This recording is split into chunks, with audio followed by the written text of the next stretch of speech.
The 4.0 magnitude quake shook Madison, Ohio in Lake County, which is north of I-90 between Cleveland and Erie. Earthquake rattles southeast Ohio today. The first hints that something was wrong appeared before dawn when a faint tremor rolled beneath central Ohio like a distant growl that only the most attentive early risers noticed. It lasted no more than a few seconds, barely strong enough to rattle window panes, yet unmistakably out of place for a region that rarely experiences seismic agitation beyond the lightest of quivers. Within minutes, sensors scattered across the state, many of them part of long-term monitoring programs, began relaying unusual data, subtle shifts in ground deformation measurements, anomalies in strain meters, and a cluster of microseismic events unfolding in rapid sequence beneath an area that had been geologically quiet for generations. Before we start, smash the like and subscribe buttons for more updates. Those data streams converged at the USGS Earthquake Science Center, where automated systems flagged the pattern as highly irregular. Analysts watching the dashboards saw the indicators escalate, one after another, until the threshold for an internal alert was breached. By mid-morning, the status jumped yet again, this time triggering a rare designation. Red alert, the highest category used when ground movement exhibits characteristics that could precede a more significant geological event. The decision was neither casual nor common. Red alerts carry weight, commanding public attention and shifting scientific focus to an intense, immediate investigation. As word spread, the curiosity of the public intertwined with a subtle, growing unease. Ohio was simply not where one expected something like this to unfold. The state prides itself on geological stability. Its ancient bedrock and long dormant fault structures are typically regarded as textbook examples of mid-continent calm. Yet beneath that calm, the Earth retains its capacity for mystery. Ground that appears steadfast on the surface can still harbor deep layers of stress, the slow accumulation of pressures invisible to the human eye until a trigger unleashes their energy. In this speculative scenario, that possibility suddenly felt far less theoretical.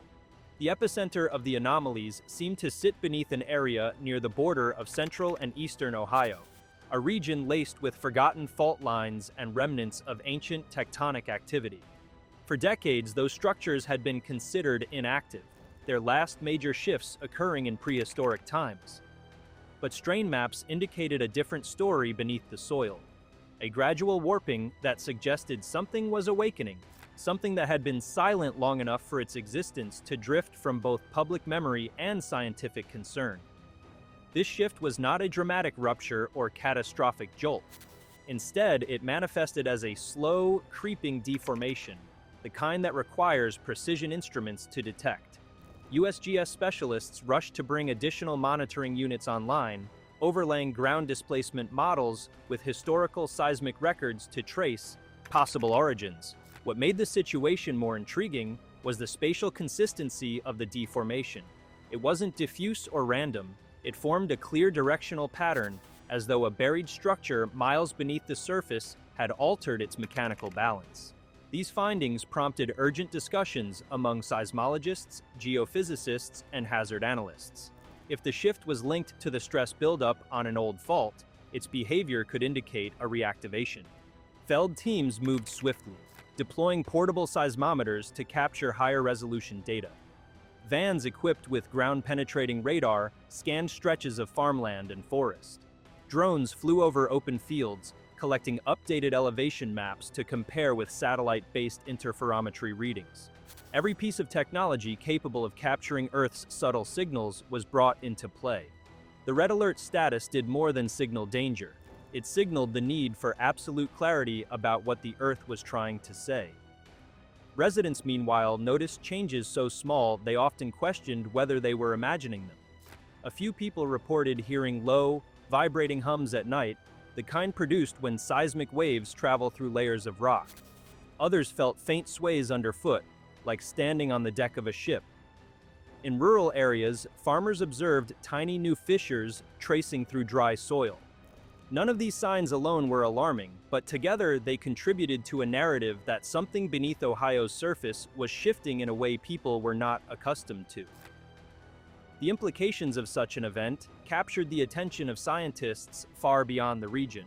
If an ancient fault truly was reactivating, understanding its behavior would be invaluable. Most intraplate faults, those far from the edges of tectonic plates, are poorly understood because they rarely produce significant events. When they do, they challenge conventional geological assumptions.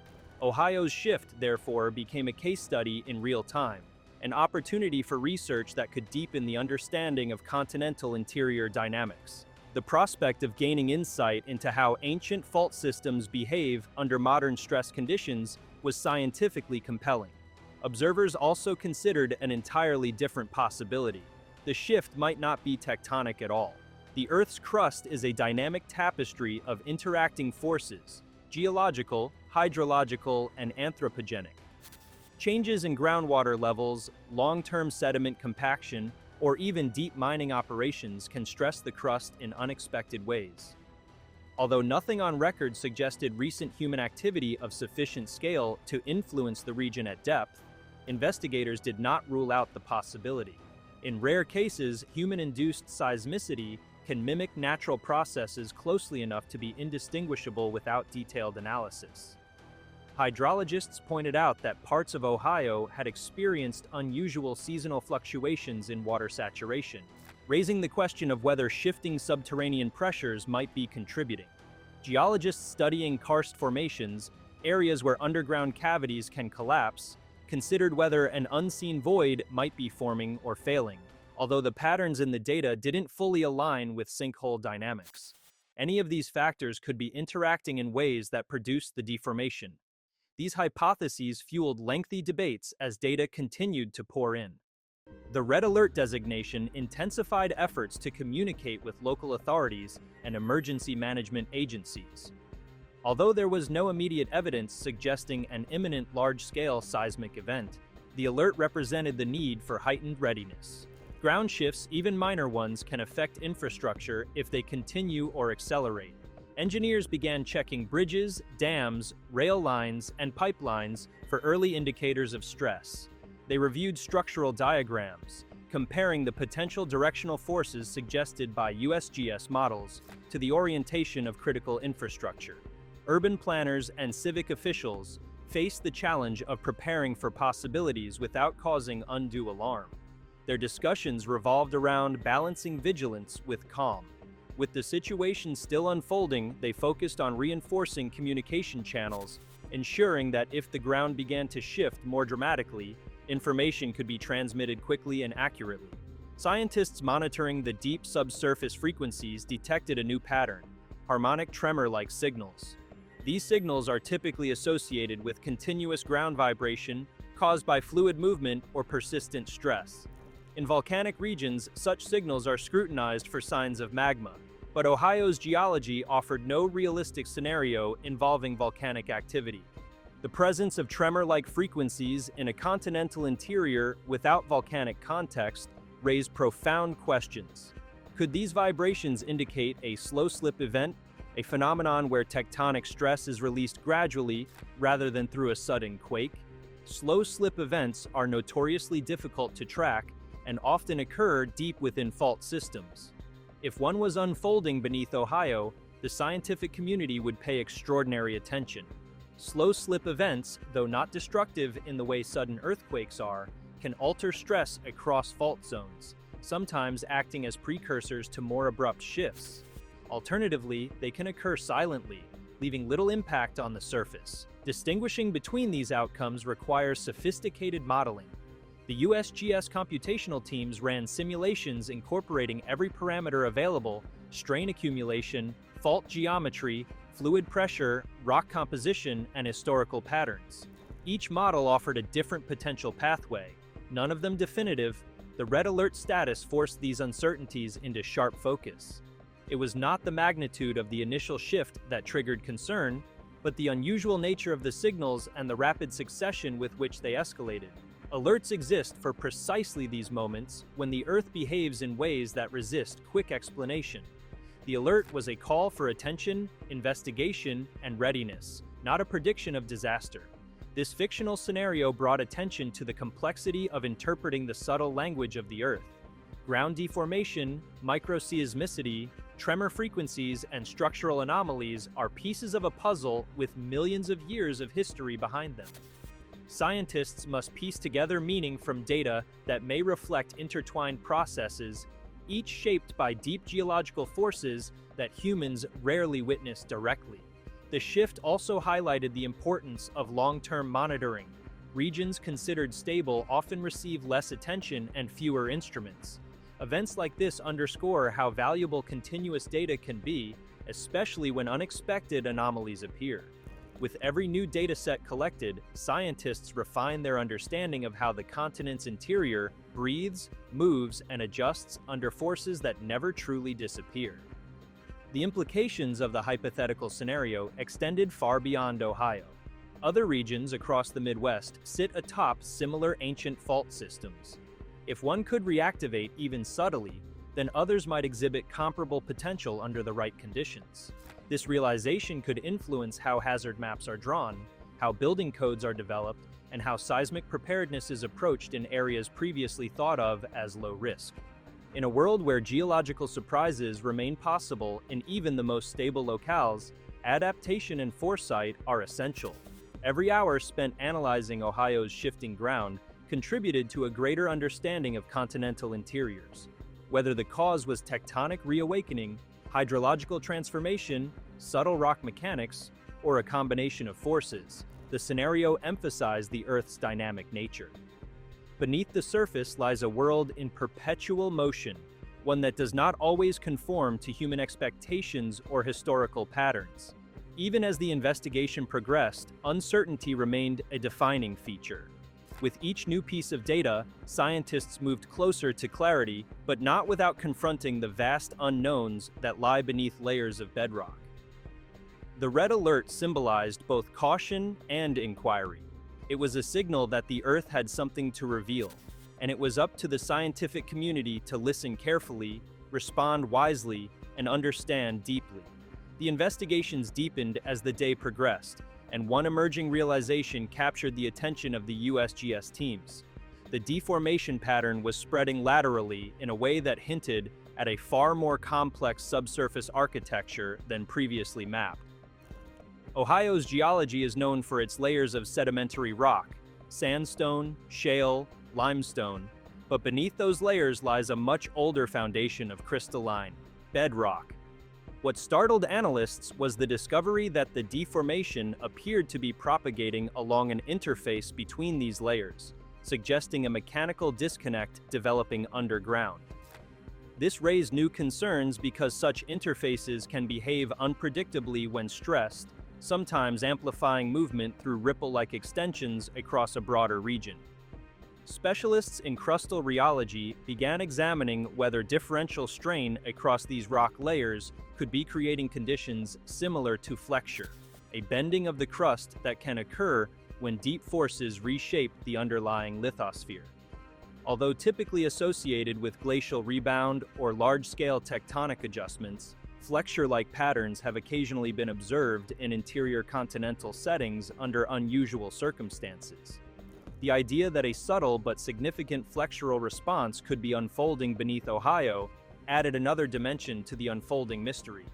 If true, it meant the forces at work were not only localized, but part of a more extensive stress redistribution. This possibility led researchers to revisit long-term data from GPS stations across the Midwest. While Ohio was the current focus, the broader region forms part of the stable craton underlying much of central North America. Yet even cratons experience millimeter-scale motions over decades, tiny shifts reflecting changes in mantle flow, crustal weight distribution, and lingering adjustments from ancient geological events. When analysts overlaid historical motion data with the current anomalies, they observed a subtle but intriguing alignment, a faint directional trend pointing toward the Appalachian region. This raised the question of whether deep lithospheric forces associated with the Appalachian crustal route could be transmitting stress farther west than previously assumed. If deeper forces were influencing Ohio's crust, then the event was more than a localized anomaly. It was a window into the ongoing evolution of the North American continent. Scientists specializing in mantle dynamics entered the discussion, examining whether slow convective currents in the mantle could be producing stress patterns detectable at the surface. Though such forces operate on timescales far beyond human lifespans, their effects accumulate. The idea that the current shift might be a surface expression of deep Earth processes underscored the interconnectivity of geological phenomena. While geophysicists analyze the data, social scientists and risk communication experts turned their attention to the human dimension of the alert. A red alert, even one meant primarily for scientific and infrastructural vigilance, inevitably shaped public perception. Communities near the affected zone began hosting informational meetings where residents asked questions about what the ground shift meant for their homes, their farmland, and their sense of security. The uncertainty created an atmosphere of heightened awareness, with people more attuned to sensations they might have previously ignored: slight vibrations, creaking beams, shifting soil textures. Local leaders emphasized that awareness should not become fear, guiding residents toward practical engagement rather than speculation. Meanwhile, researchers from several universities collaborated with USGS teams to deploy strain meters capable of detecting deformation changes at extraordinary precision. These instruments, some capable of sensing shifts measured in nanometers, were strategically installed around the affected region. As the instruments warmed up and began collecting data, early readings suggested a rhythm to the movement, a near-cyclic pulsation that hinted at pressure changes occurring at depth. Cyclic deformation is not uncommon in areas influenced by tidal stresses in the Earth's crust, but the amplitude observed here was higher than typical tidal effects. This finding pressed the investigation into a new realm of inquiry focused on fluid dynamics deep underground. Fluids, particularly water and compressed gases, can play a powerful role in altering stress fields. Even small changes in fluid pressure can weaken rock, reducing friction along fault lines and allowing movement. If a deep, previously isolated reservoir of fluid had become mobile, it could help explain the harmonic signals, the directional creep, and the spreading deformation pattern. Geochemists considered whether ancient fluids trapped since the Paleozoic era might be interacting with faulted zones. If such fluids were now migrating, they might subtly lubricate rock boundaries, making shifts more likely. Advanced computer graphics specialists worked alongside structural geologists to visualize these interactions in 3 dimensions. The models simulated how fluid pressurization could migrate along buried fractures, influencing movement over several miles. The visualizations revealed that even small pressure pockets, when aligned along corridors of weakness, could produce measurable deformation. These insights encouraged the installation of deep borehole instruments to sample subsurface chemistry and temperature, offering a more direct glimpse into the processes underway. As scientists probed deeper into the phenomenon, one of the most compelling aspects became the interplay between natural geological evolution and long-term environmental factors. Data from climate scientists indicated that precipitation patterns in the region had shifted over the past decade, with alternating cycles of heavy rainfall and extended dry periods. These cycles influence groundwater tables, which in turn can affect subsurface pressures. Although climate-driven hydrological changes alone could not account for the full extent of the deformation, they might be contributing to a multifaceted chain of responses within the crust, an intricate web of cause and effect. This growing complexity led to broader discussions about the interconnectedness of systems often viewed in isolation. The ground-shifting event illustrated how geological, hydrological, mantle, and environmental forces could converge unexpectedly. It reminded scientists that the Earth is not static but responsive, capable of surprising even those who study it most closely. Each new piece of data, from deep tremor frequencies to fluid chemistry samples, added nuance to the picture, painting a scenario in which Ohio's ground shift was not a singular mechanism, but a symphony of interacting forces. Despite the heightened alert and intense scientific activity, the uncertainty surrounding the event forced researchers to remain open to all possibilities. The investigation continued not as a pursuit of a single answer, but as a journey to understand the dynamic nature of the Earth beneath one of the quietest regions in the country. The unfolding scenario underscored the value of attention, patience and scientific curiosity when confronted with the unexpected movements of a planet that is never fully still. The expanding dataset soon revealed an even more intriguing detail: temperature anomalies rising subtly along a narrow subsurface corridor. These temperature increases were small, far too minor to imply anything dramatic, yet they were consistent enough to indicate localized friction or fluid movement. Thermal pulses like these can signal shifting stress boundaries deep below, where rock layers grind past one another in slow, persistent motion. The discovery prompted thermal geologists to join the collaboration, bringing specialized instruments capable of detecting minute variations in geothermal gradients. Their findings suggested that the Earth's internal adjustments were not only mechanical, but accompanied by subtle energy redistribution. At the same time, satellite-based interferometry offered a fresh perspective from above. Repeated radar passes captured the surface lifting and subsiding by millimeters in alternating patches across the affected zone. These quilt-like deformation patterns hinted at a mosaic of microstructures responding differently to the stresses below. Some areas absorbed strain elastically, rebounding after each shift, while others appeared to deform plastically, holding the imprint of each movement. Such diversity in response painted a picture of a subsurface landscape far more varied than prior surveys suggested. If you liked this video, please give it a like and subscribe to our channel. Also, leave your comments below and tell us, what are your thoughts on this alert, and what do you expect will happen? We want to hear from you. Thank you for watching, and see you next time.